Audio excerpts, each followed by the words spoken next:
Sabi ko na nga ba may hidden agenda talaga ang bruha na yon? Saad ni Olivia sa kanyang asawa. Ramdam niyang may kakaiba pero mas pinairal niyang awa. Kaya't sabi ko sa'yo, huwag kang magtitiwala sa kanya, di ba? Sagot naman ni Gab sa kanyang asawa. Kilalang kilala niya na ito at wala talaga siyang tiwala sa babae. Isa gotong gold digger dahil matatandang mga lalaki ang madalas kasama nito. Oo, babaero siya pero ni minsan hindi gusto ni Gab na makipagtalik sa babaeng lahat nakatikim na. May taste siya pagdating sa babae. Nagbagong lahat nung nakilala niya si Olivia. Opo, alam ko naman yon pero naaawa kasi ako sa kanya. Nakapout naman na sabi ni Olivia kaya kagad namang hinalika ni Gab ang labi ng kanyang asawa. Be careful in trusting others. Kinarot ni Gab ang pisngi ng kanyang asawa at niyakap niya ito na mahigpit dahil nakaupo to sa kandungan niya. Kumain na nga lang tayo, hon. Nagutom ako sa drama ng buhay ni Celine. Kasalanan mo talaga to eh. Pabirong sabi ni Olivia. Wala akong ginagawahan. Isang beses lang niya akong ninakawan ng halik at tiniyo na ulit. At ayoko ring maulit. Nakailang kiss-kiss ako sa nguso ko para lang maalis ang germs. Paliwanag naman ni Gab sa kanyang asawa. Dalalata na nagsiselos na naman ang asawa niya. Hay, hindi ka naman kagapuhan. Masyado ka lang babaero. Kumain ka na nga dyan? Naiinis na utos ni Olivia sa kanyang asawa. Past is past na, Han. Alam ko naman babaero ko noon. Pero nung makilala kita, loyal na to. Han, gwapo kaya ako. Ipapalahi ko pa nga sa yung jeans ko eh. Pabirong sabi nito sa asawa. May flight tayo bukas, Han, for our honeymoon. Pagbibigay alam ni Gab kay Olivia. Han, hindi naman need ng honeymoon. Gabi-gabi naman tayong nasa honeymoon stage siya. Saan ni Olivia dahil ayaw niyang gumagastos pa ang asawa niya. I want to give you the best honeymoon, Han. Nakangiting sagot nito si Gab sa kanyang asawa. Han, naiiyak na sambit ni Olivia. Sobrang saya lang niya sa effort ng asawa niya. Hindi niya akalain na seryoso pala talaga ito. Hindi naman talaga sila formal na ikinasal pero nais pa rin ito na may honeymoon sila. I don't like seeing you crying. I want you to be happy, hon. The past weeks were hard for us so it's time for us to relax and enjoy our honeymoon. We deserve a break para makabuo na rin tayo. Niyakap ni Gab ang asawa niya. Masayang pinagsaluhan ng mag-asawang tanghalian nila. Sobrang saya nilang pareho at in love. Di na umuwi si Olivia sa condo unit nila. Inintay na lang niya ang asawa niya. Natatawa nga siya dahil panay ang parinig nito. Han, hindi ba talaga pwede? Pangulit ni Gab. Han, mag-work ka na dyan. Later na lang kapag nakauwi na tayo. Kaya mo pa naman magtiis, diba? Pabirong tanong ni Olivia. Alam niya na kanina pa nakasaludo ang kaibigan ng asawa niya. Humanda ka talaga sa akin mamaya pag uwi natin. May pagbabantang sabi ni Gab. Baka nakakalimutan mo may flight tayo. Ayaw mo naman yata kung paika-ika ang lakad, diba? Baka magtaka na ang ibang tao kapag ala-zombie akong maglakad. Natatawang sabi ni Olivia. Bubuhatin na lang kita, Han. Pabirong sagot ni Gab. Ewan ko sa'yo. Magtrabaho ka na lang dyan. Natatawang sabi ni Olivia. Pagkatapos magbiroan na mag-asawa, balik na sa pagiging seryoso si Gab. Kailangan niya kasing tapusin at ayusin ang mga papers dahil 1 week siyang mawawala. Gustong gusto niyang dalawin ang mommy niya pero hindi niya magawa. Alam niya kasi galit to sa kanya. Mahal na mahal ni Gab si Olivia at alam niya matatanggap din to ng mommy niya. Di man ngayon pero sisiguraduhin niya. Samantala, sa bahay ni na Olivia, kakauwi lang ni Luz galing sa opisina. Aware siya na tumatawag sa kanya si Olivia pero tiniis niya ang anak niya. Dahil mas kailangan niyang unahin ang negosyo nila. Pagpasok niya sa main door, kagad siyang sinilubong ni Celine. Nandito na pala ang Reyna. Mapang-asar na salubong ni Celine sa kanya. Wala akong oras sa iyo, Celine. Huwag mo akong bisitin ngayon dahil busy ako. At kung nais mo may patulugan na bahay, galit na saan ni Luz kay Celine. Kala mo kung sino ka? Kay Daddy Arturo ang bahay na to. Galit na bulyaw ni Celine. Sa panaginip niya ay sa kanya. Pero ako ang tunay na may-ari ng bahay na to. At kung gugustuhin ko mang lumayas, kayo, kayang-kaya kong gawin yun. Kalmadong boses ni Luz pero malalaman mong galit siya. Ang kapal mo. Sigaw ni Celine sa ginang. Mas makapal ang mukha mong malandi ka. Wala kang karapatang sabihin ako na makapal ng mukha dahil sarili mo lang sinasabihan mo. Ulitin mo nga ang sinabi mo. Anong kaguluhan to? Galit na tanong ni Arturo sa dalawa. Palalayasin daw ako na matandang to. Sumbong naman kagad ni Celine sa tiyuhin niya. Anong sinasabi mo? Papalayasin mo siya? At bakit mo pinaklose sa mga cards ko? Wala akong karapatang gawin yon. Galit na tanong ni Arturo kay Luz. At bakit wala akong karapatan? Pabalik na tanong ni Luz sa peke niyang asawa. Dahil peking asawa lamang kita. Matapang na sagot ni Arturo. Maybe. Pero pera kong lahat ng nandun sa cards at sa bangko mo. Di ba wala kang pera dahil natalo ka palagi sa kusino?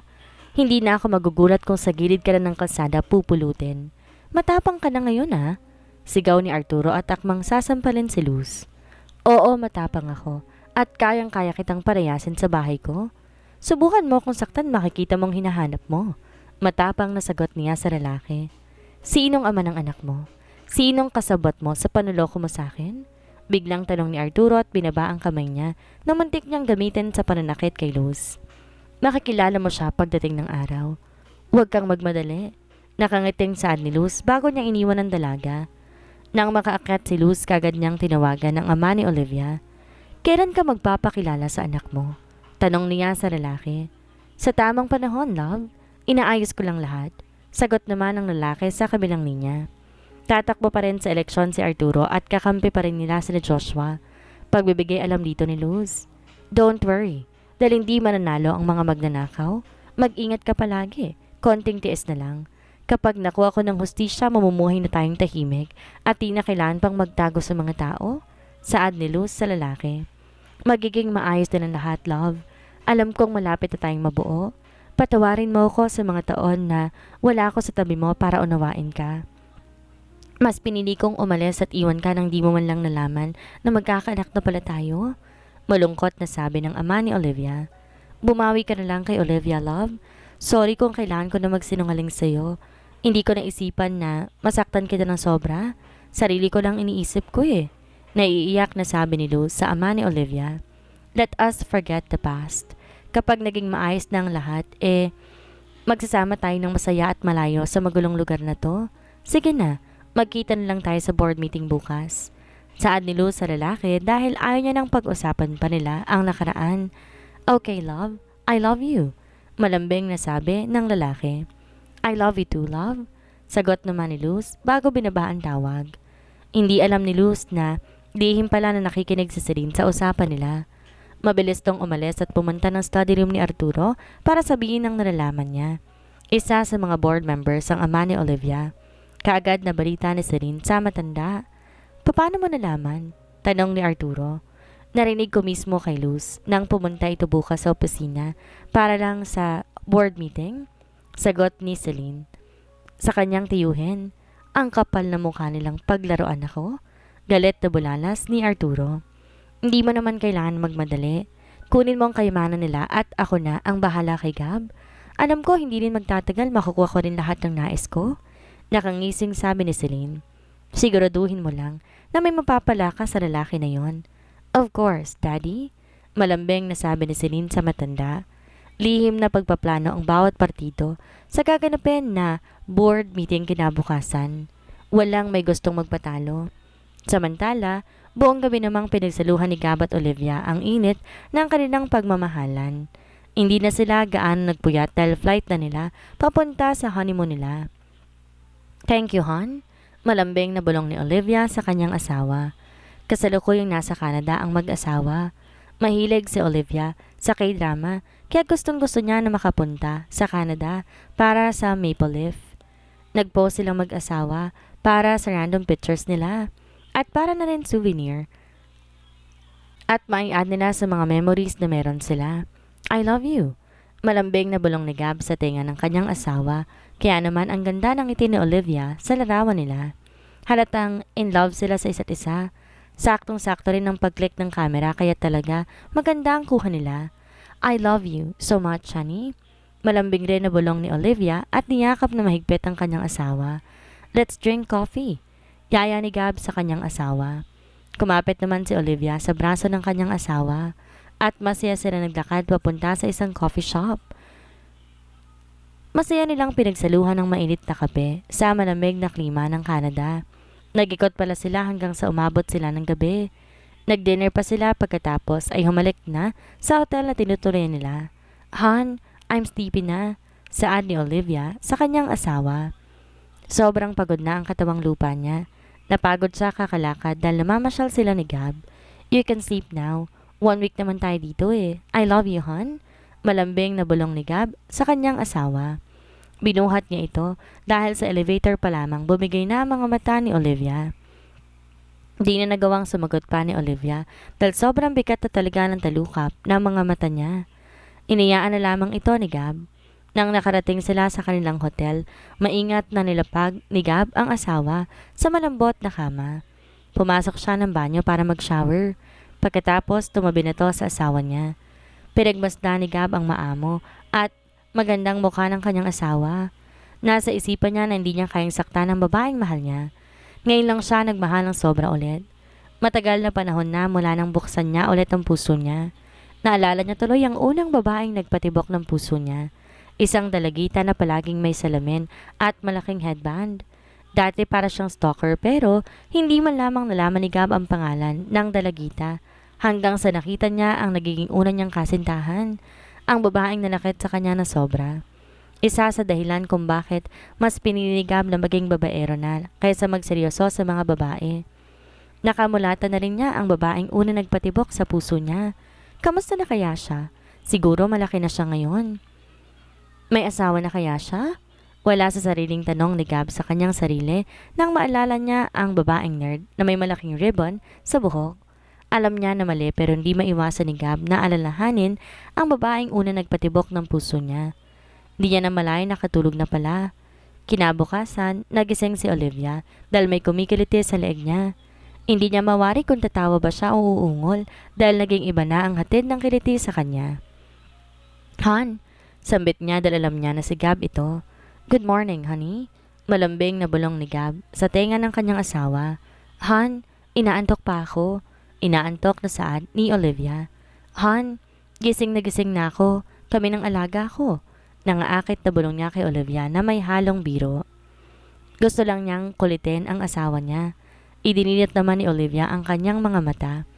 Unang bumungad sa kanya ang gwapong mukha ng asawa niya. Napangiti siya dahil wala talagang pangit na features ang asawa niya. Sinuklay niya ang buhok nito gamit ang daliri niya. Ang aga mong gumising, Han. Malambing na sabi pa nito. Gusto lamang kitang pagmasdan. Sagot ni Gab at sumabsob sa leeg ni Olivia. Namula naman ang buong mukha ni Olivia sa narinig niya mula sa kanyang asawa. Di niya maiwasang kiligin. Pakiramdam niya siya ang pinakaswerte at pinakamaganda sa lahat ng babae. Bakit mo naman gustong pagmasdan? Kunwaring tanong ni Olivia. Ang ganda mo kasi. Gustong gusto kitang pagmasdan tuwing umaga. Makasama kang isa sa mga pangarap ko, Han. Mapungay ang mga mata niyang nakatingin sa asawa niya. Sana nga totoong lahat ng to, Han. Sana hindi to panaginip lang kasi mahal na mahal kita. Pero Han, pwede mo bang ikwento sa akin kung paano tayo nagpakasal nung lasing ako? Hindi ko pala naikwento pa sa'yo eh. Ganito kasi, love. Nagsimula nang magkwento si Gab tungkol sa kung paano sila nagpakasal na dalawa. Flashback. Habang nagiinom si Gab at Olivia, biglang nagsalita si Olivia. Panay din ang punas ito sa pisngi dahil sa tumigal sa pagpatak ang mga luha nito. Ayoko talagang magpakasal sa lalaking di ko naman mahal. Mas gugustuhin ko pa na sa iba magpakasal.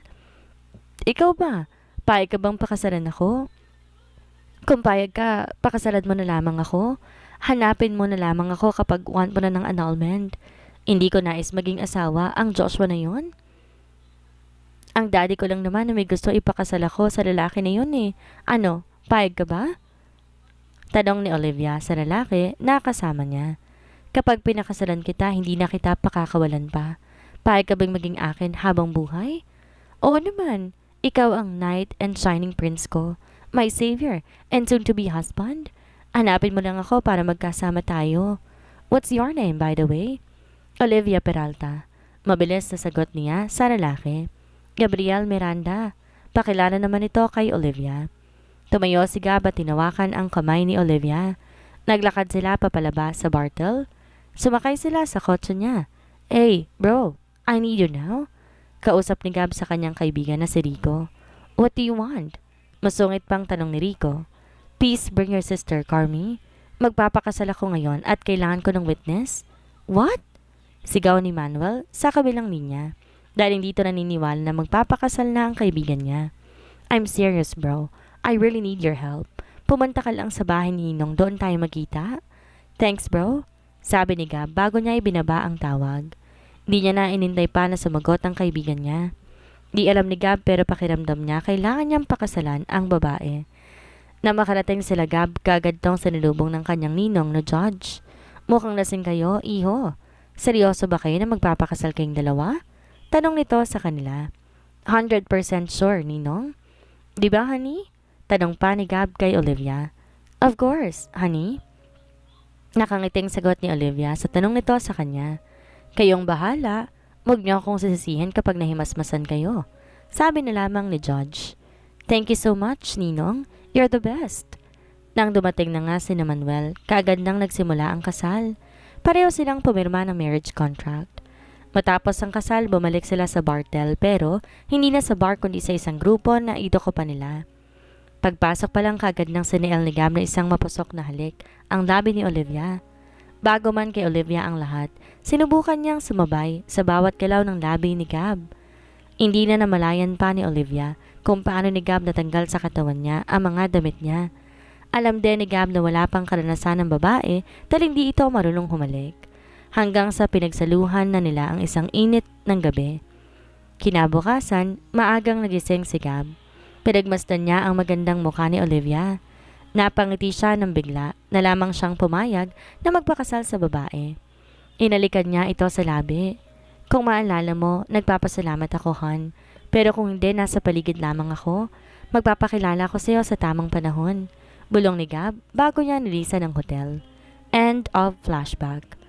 So, ako pa talaga ang naglaya sa iyo, hon? Di makapaniwalang tanong ni Olivia sa kanyang asawa. Opo, natatawang sagot ni Gab sa kanya. Oh my God! Tili ni Olivia sa kanyang isipan. Di siya makapaniwala na nagawa niya yon. Kagad niyang itinulak ang asawa niya at mabilis pumasok ng banyo. Hon, open the door! Kumakatok si Gab sa pintuan ng banyo. Alam niyang nahihiya ang asawa niya sa naging revelasyon niya. Pero totoo ang kinuwento niya na ito naman talaga ang nagyaya at hindi siya. Sa kanilang dalawa, ito siya ang hindi gaanong lasing ng gabing iyon. Han, maliligo lamang ako. Sigaw ni Olivia at kagad binuksan ang shower. Kahit wala pa sa plano ni Olivia na maligo, pinanindigan na lamang niya.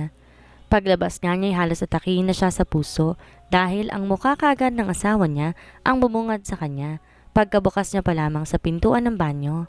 Han, kanina ka pa ba dyan? Nauutal na tanong ni Olivia sa kanyang asawa sa kasalukuyang nakatayo sa kanyang harapan. Ayaw mo ba akong kasabay maligo? Hindi mo kasi ako niyaya eh. May himig nagtatampo ang boses ni Gab. Di naman sa ganon, Han. Sorry po, nahihiya lang kasi ako eh. Paano ba naman kasi? Ako pa pala ang nagyaya sa iyong magpakasal pero ako pa ang may gana na magtampo at maglayas? Nakangusong saad ni Olivia.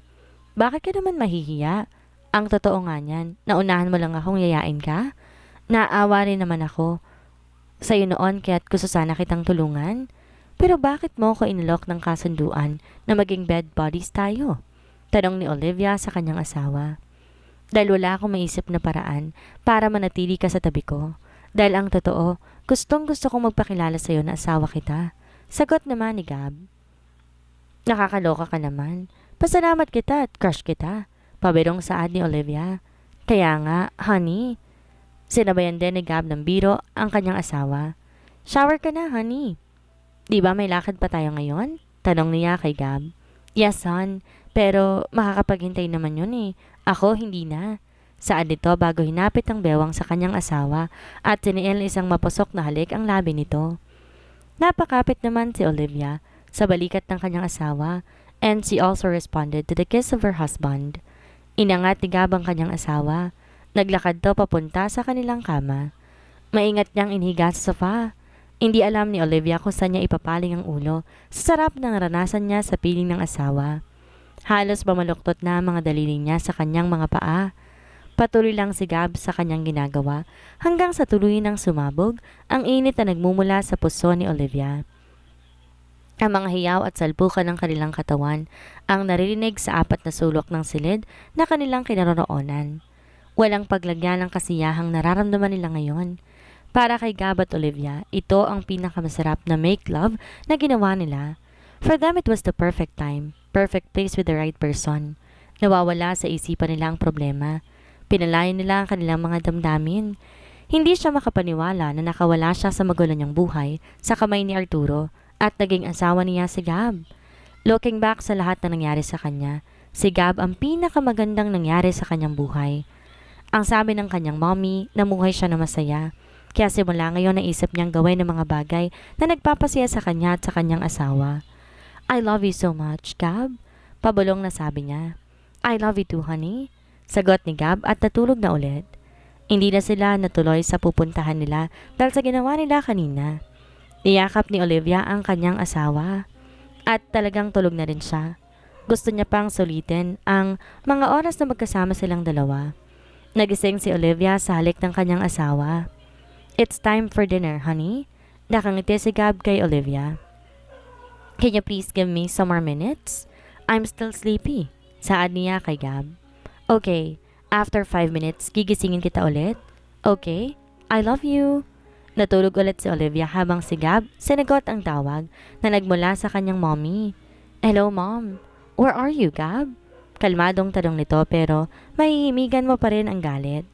I'm in Canada, sagot ni Gab sa kanyang ina. At anong ginagawa mo dyan? Kasama ko ang asawa ko. At talagang pinipili mong babaeng yan? Galit na saan nito sa kanyang anak. Mom, listen to me. Hindi tunay na anak ni Arturo si Olivia? Paliwanag ni Gab sa kanyang ina. Anong sabi mo? Mom, iba po ang daddy ni Olivia at hindi ang hayop na yon. Totoo ba yan? Hindi makapaniwalang tanong ng mommy ni Gab. Yes, mom. Iba ang daddy niya. Di kayo dumiretso pagbalik ninyo. Kagad na sabi pa nito. Okay, mom. Nais makausap ng mommy ni Gab si Olivia. Nais niyang humingi ng tawad na inasal ng mga ginawa niya rito. Di naman mapigilan ni Gab na ngumiti dahil alam niyang nag-iba ang tingin ng kanyang mommy sa kanyang asawa. Finally, babe. Magiging maayos na tayo kay mommy. Talaga? Hindi na ba siya galit sa akin? Di naman siya galit mismo sa'yo kundi kay Arturo dahil akala niya anak ka nang bumaboy sa kakambal niya. Malungkot na paliwanag ni Gab sa kanyang asawa. I understand. Sana maging masaya na tayo ng tuluyan, honey. I want a family. Gusto ko mabuhay na may masayang pamilya. Saad ni Olivia kay Gab. Mangyayari yan. I love you. Nakangiting sabi ni Gab sa kanyang asawa. Naging masaya ang araw nila sa Canada bago sila umuwi sa Pilipinas. Pero hindi nila inaasahan ang malalaman nila pagbalik nila. Ano kaya ang malalaman nila pagbalik nila ng Pilipinas? Sino nga kaya ang ama ni Olivia? Ano ang gagawing plano ni Arturo at Celine para makuha ang yaman ng ina ni Olivia? Yan ang ating aalamin sa susunod nating kabanata.